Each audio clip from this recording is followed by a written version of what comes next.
হ্যাঁ, আমার জামাই গতকালকে রাতে অ্যারেস্ট হয়েছে। এটা নিয়ে তো হাই উল্লাস করার কিছু নাই, ঠিক আছে? মামলা যখন আছে অ্যারেস্ট হবেই। এগুলা নিয়ে এত টেনশন করে দুঃখ প্রকাশ করে কান্নাকাটি করার কিছুই নাই। আপনারা যারা ভাবতেছেন আমার জামাই অ্যারেস্ট হয়েছে আর কোনোদিন বের হবে না, ওদের জন্য এক বালতি সমবেদনা। আমরা কারি কারি বান্ডিল বান্ডিল টাকা ছেড়ে আমার জামাইকে নিয়ে আসবো।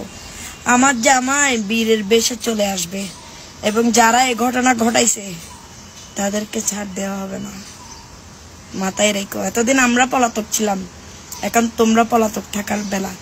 এখন আমার জামাই আইনি প্রক্রিয়া শেষ করে আমার কাছে আসবে, তখন না খেলা শুরু হবে। খেলা মাত্র শুরু করছো তোমরা, শেষ করবো আমরা, ঠিক আছে? সবাই আমার জামাই যারা সাজ্জাতের যারা সাপোর্টার আছো, আমার জামাইয়ের জন্য দোয়া করবা যাতে 10-12 দিনের মধ্যে জামিন করে ফেলতে পারি, ঠিক আছে? ধন্যবাদ।